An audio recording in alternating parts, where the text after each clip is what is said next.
So you found some musicians to work with, they look the part, and they seem to share in your vision. But how do you know these guys aren't going to end up to be complete F-ups and a total waste of your time? This is where a band personality questionnaire comes in handy. What's up, everybody? My name is Bobby Borg, aka Professor, and if there's one thing I know a lot about, it's about being in bands. I've been in some very successful groups and total disasters as well. A band personality questionnaire is essentially a list of questions that you would ask potential candidates before you spend any more time and money. A band personality questionnaire does not 100% guarantee that everything is going to go smoothly, but at least it gives you the opportunity to lay your cards on the table and let other people know about how serious you are about this project. It gives them the opportunity to be honest. And look, at the end of the day, if things don't go right, at least you know that you did everything to mitigate the risk. So what does a band personality questionnaire include? Here are 11 questions that you might ask. Number 1, tenacity. Tenacity deals with a band member's ability to go the long haul. Because let's face it, many musicians in this music industry are completely delusional about success, thinking that within a year they're going to be driving Lamborghinis and living in big mansions. And then when that doesn't happen, they're ready to bail on you and go join another group or go back to school and become an accountant. But I want to know that the person that I'm about to do business with can give this at least 3 years of their life through thick and thin, because that is often what it takes to make it. Number 2, priority. Priority deals with the level of importance a band member gives to rehearsals over their personal social schedule. I can't tell you the number of times I've been in rehearsals where band members are looking at their watches and I'm thinking like, what? Like, where the hell do you have to go?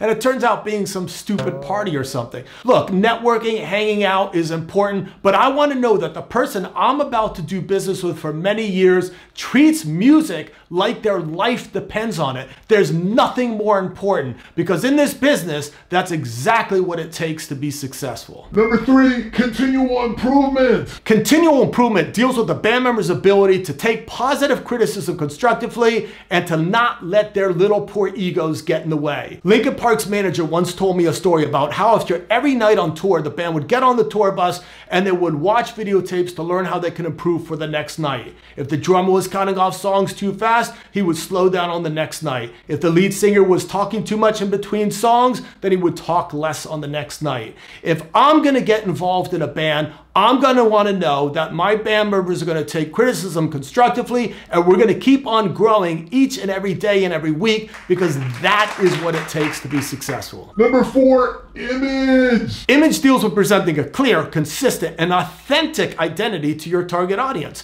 Look, you can't have a boy pop band where 3 of the members are all glammed out and 1 member is in shorts, sandals, and a Hawaiian shirt. That just sends mixed messages and is confusing.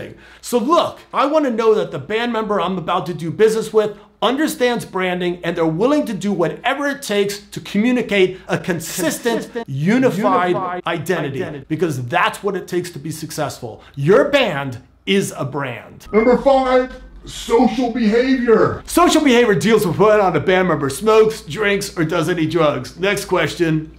Number 6, addiction.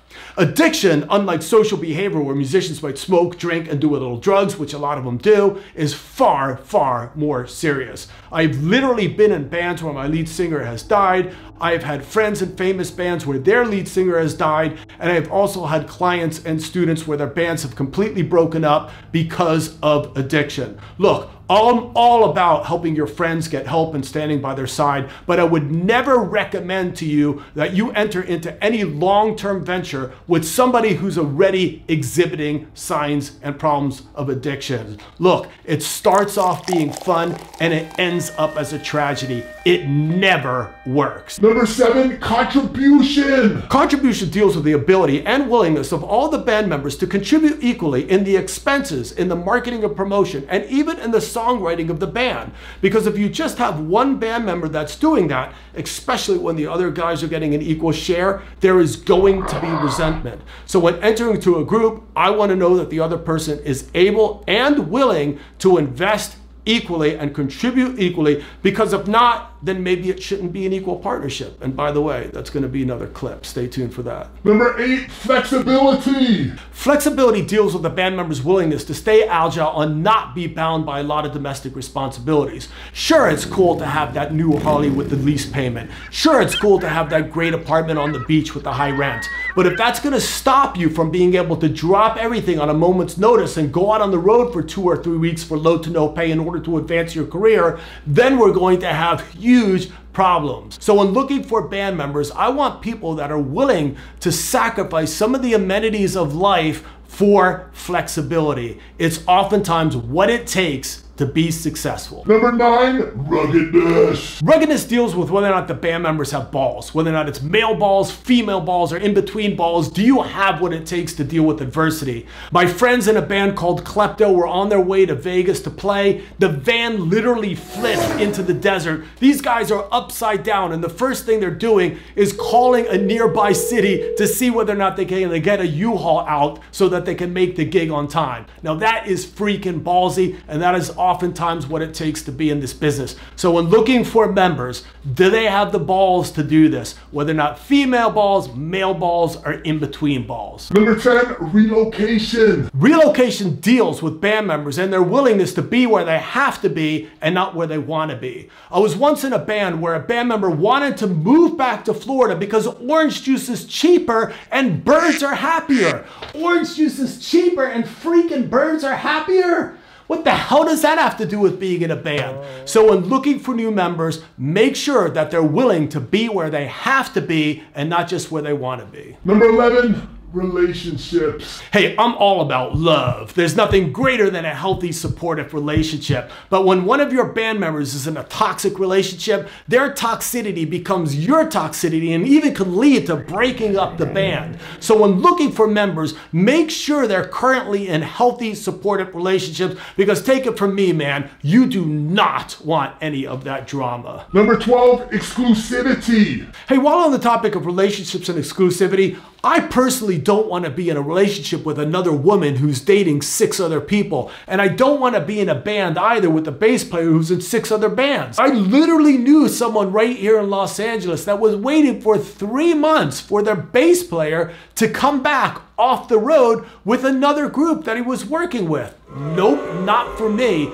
So when looking for band members, make sure that they're interested in an exclusive relationship, because otherwise, man, your band is just gonna drag on forever, and I'm not sure you're ever gonna get anywhere. Number 13, agenda. Agenda deals with your band members' motives. Are they really interested in being in a band, one for all for one? Or are they just plotting to eventually take over the group where it's their way or the highway? Or are they eventually plotting to just get experience and then one day leave and do their own solo career? Because if that's the case, man, you are destined to fail from the beginning. So when looking for band members, make sure that they're really into being in a band, because a band is not an easy thing to be in.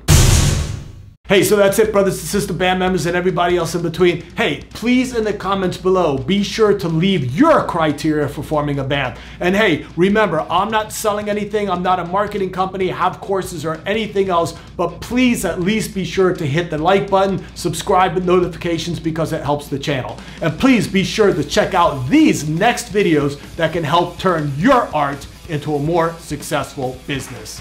Peace.